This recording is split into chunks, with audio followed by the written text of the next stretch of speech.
বকুলপুর গ্রামে সফি নামে এক ব্যক্তি তার বউ চন্দ্রা ও ছেলে আকাশকে নিয়ে বাস করত। বকুলপুর গ্রামের সব মানুষ খুব আন্তরিক ছিল। বকুলপুরে কেউ বিপদে পড়লে গ্রামের সকলে মিলে তাকে সাহায্যের জন্য এগিয়ে যেত। সফির অনেক জমি মাঠে। বকুলপুর গ্রামের 5 জন বড় কৃষকের মধ্যে সফি একজন। কই গো গিন্নি, তাড়াতাড়ি আমার গামছাটা দাও দেখি। এই নাও। তাই সাত সকালবেলা কোথায় চললে তুমি? গ্রামের মধ্যে যাই একটু, সামনে আসছে চৈত্র মাস, কোথাও কোনো পানি পাওয়া যাবে না। জমিতে সেচের ব্যবস্থা আগেই করে রাখতে হবে, এজন্য সকলের সাথে কথা বলতে হবে। ঠিক আছে, যাও, তাড়াতাড়ি ফিরে এসো। আমি ততক্ষণে রান্নার কাজ শেষ করি। তা তোমার নবাব ছেলে কি ঘুম থেকে উঠেছে? না, তার ঘুম কি আর এত সকাল সকাল ভাঙবে? হ্যাঁ, তুমি তো লাই দিয়ে ছেলেটাকে মাথায় তুলেছ। আমার 5টা না 10টা না, একটা মাত্র ছেলে। ওকে লাই দেব না তো কাকে দেব শুনি? দাও দাও, যত ইচ্ছা ততই লাই দাও। যখন দেখবে বেশি বেয়ারা হয়ে গেছে, সেদিন আবার আমাকে কিছু বলতে এসো না কিন্তু। ঠিক আছে, আমার একার ছেলে তো, আমি একাই দেখব। এই তো শুরু করে দিলে। এই সকাল সকাল এটা শুরু না করলে বোধহয় হতো না, তাই না? আমি জানি এখন তুমি কেঁদে এক সাগর পানি ছড়াবে। আমার ওসব দেখবার সময় নেই, আমি চললুম। সফি গ্রামের মধ্যে যাওয়ার জন্য বেরিয়ে পড়ে। চন্দ্রা তার কাজে চলে যায়। কোথায় চললে সফি ভাই, এই সকাল সকাল? গ্রামের মধ্যে যাই একটু। কেন, কোনো দরকার আছে নাকি? শুধু আমার দরকার না বাবলু, আমাদের সকলেরই দরকার আছে। আরে তুমি খুলে বলো দেখি সফি ভাই। বলি, সামনে ভরা চৈত্র মাস, মাঠে চাষ করতে হলে তো পানি সেচের ব্যবস্থা করতে হবে তো নাকি? হ্যাঁ ভাই, সেটা তো করতেই হবে। করতে হবে বললে তো হবে না, সেই ব্যবস্থাও তো আমাদের করতে হবে। হ্যাঁ হ্যাঁ, তা তো করতেই হবে। এই চলো, আমি আসছি তোমার সাথে। সফি আর বাবলু হাঁটতে হাঁটতে গ্রামের মধ্যে গেল।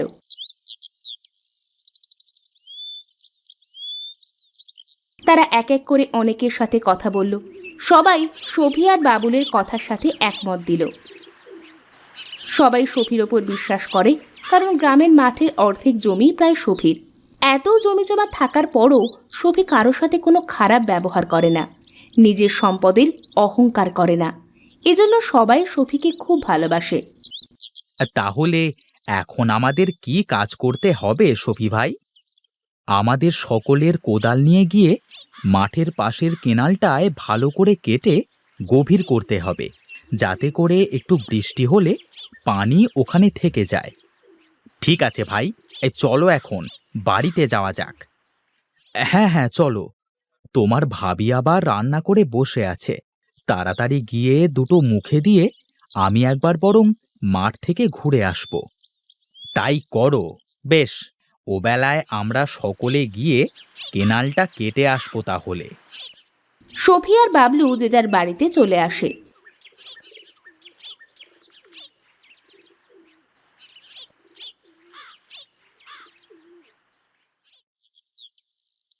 কই গো গিন্নি, কোথায় গেলে তুমি? সফি তার বউকে কোথাও দেখতে পেল না। সফি ঘরের ভিতরে চলে যায়।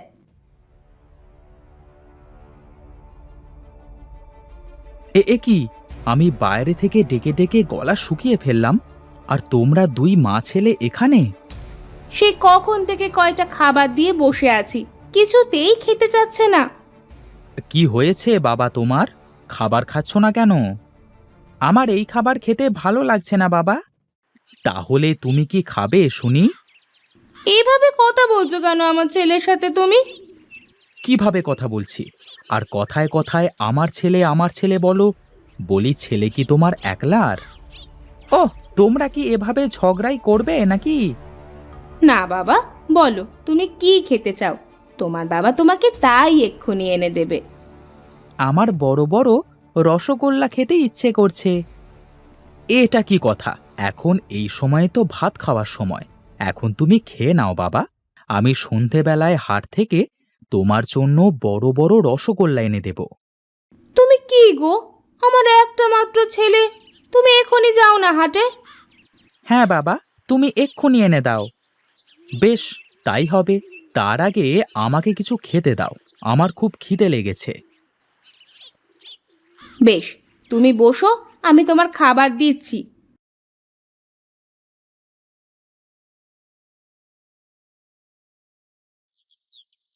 চন্দ্রা সফিকে খেতে দেয়। সফি তার খাবার খাওয়া শেষ করে ছেলের জন্য রসগোল্লা আনতে হাটে চলে যায়।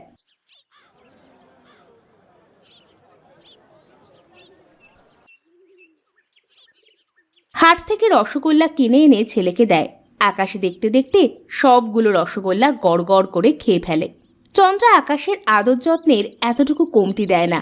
সফিও ছেলেকে অনেক ভালোবাসে, কিন্তু সফির মনে শুধু ভয় হয়, এত আদর যত্ন পেয়ে ও যেন বিগড়ে না যায়। আচ্ছা গিন্নি, আমি তাহলে একটু ঘুমাবো এখন। ও বেলায় মাঠে যেতে হবে। বেলা গড়ালে আমাকে একটু ডেকে দিও, কেমন? আচ্ছা, তুমি ঘুমাও গিয়ে। সফি ঘরে গিয়ে ঘুমাতে থাকে।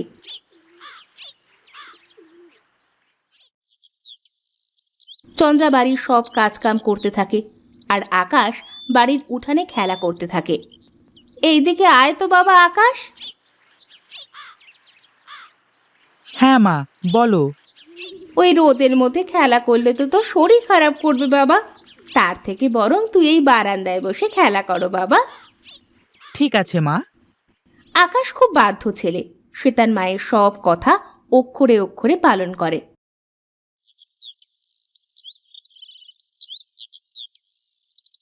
কিছুক্ষণ পর বাবলু ও গ্রামের বেশ কয়েকজন কোদাল ঘাড়ে নিয়ে সফির বাড়ির সামনে আসে। ভাবি, ও ভাবি। কে? ও ভাই, আপনি বলেন। সফি ভাই কই? সে তো ঘুমাচ্ছে। একটু তাড়াতাড়ি ডেকে দেন দেখি, মাঠে অনেক কাজ আছে। ঠিক আছে, একটু দাঁড়ান, ডেকে দিচ্ছি।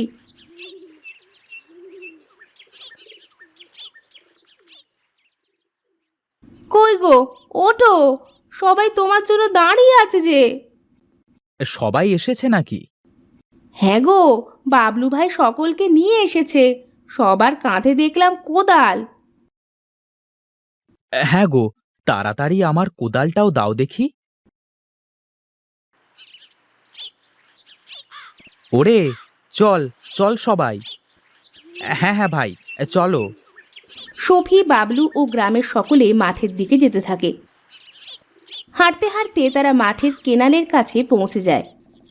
সবাই ভালো করে এক হাত মাটি দাবিয়ে কুপিয়ে কুপিয়ে গর্ত করতে করতে আগাতে হবে।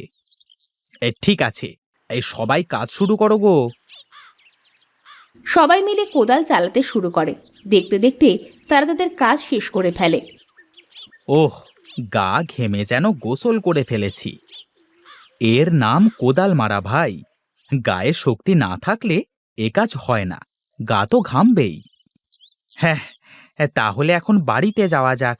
এখন শুধু বৃষ্টির অপেক্ষা। হ্যাঁ, দেখা যাক। সবাই চলো। সবাই বাড়িতে চলে আসলো। বৃষ্টির জন্য সবাই অপেক্ষা করতে থাকে, কবে যে একটু বৃষ্টি হবে। মাঠের মাটি ফেটে চৌচির হয়ে গেছে। বকুলপুর গ্রামের মাঠে যেন মরুভূমি ভর করেছে। কোথাও কোনো পানি নেই, কোনো জমিতে চাষ দেওয়ার মতো কোনো পরিবেশ নেই। সব কৃষকের অবস্থা খুব খারাপ। অনেকের ঘরে খাবার শেষ হতে চলেছে। গ্রামের সবাই খুব হতাশ হয়ে পড়ে। একদিন গ্রামের সকলে মিলে সফির বাড়ির সামনে আসে। বলো সফি ভাই, এই বিপদে আমাদের কি করবার আছে? বিপদে সবসময় সবুর করতে হয়। বিধাতা বোধ হয় আমাদের পরীক্ষা নিচ্ছে। এভাবে চলতে থাকলে তো সবাই না খেতে পেয়ে মারা যাব। তোমাদের কারোর কোনো চিন্তা নেই। যতদিন না কেউ চাষ করতে পারো, ততদিন যার যার খাবার শেষ হয়ে যাবে, আমার বাড়িতে এসে চাল ডাল যা লাগে নিয়ে যাবে। কিন্তু এভাবে কতদিন চলবে ভাই? যতদিন না আমরা আবার নতুন করে চাষ করতে পারি। গ্রামের লোকজন সবাই সফির কথায় খুশি হয়ে বাড়ি ফিরে যায়। গিন্নি, ও গিন্নি, আমাকে একটু খাবার পানি দাও তো দেখি। চন্দ্রা ঘর থেকে এক গ্লাস পানি নিয়ে আসে। এই নাও। তা তুমি যে বললে সবাই আমাদের থেকে খাবার নিয়ে যাবে, তাহলে তো আমাদের সব খাবার শেষ হয়ে যাবে গো। কিছুই শেষ হবে না গিন্নি, চাষ করলেই তো আবার ফসলে ঘর ভরে যাবে। চাষ কেমনে করবে? না আছে পানি, না আছে বৃষ্টি। সবুর করো, বিশ্বাস রাখো, তাহলেই হবে।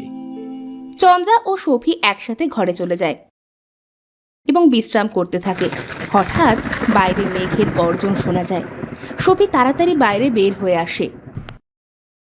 কই গো গিন্নি, দেখো দেখো, আকাশে মেঘ হতে শুরু করেছে।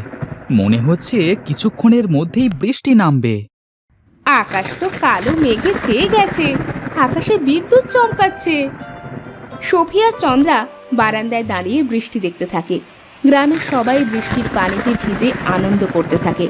প্রবল বৃষ্টিতে গ্রামের সব নদী, খাল, পুকুর ভরে যায়। দেখতে দেখতে বকুলপুর গ্রাম বন্যার পানিতে ভেসে যায়।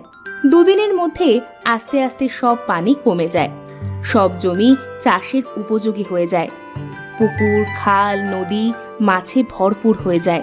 বকুলপুর গ্রামের সবাই আনন্দের সাথে চাষাবাদ করতে থাকে।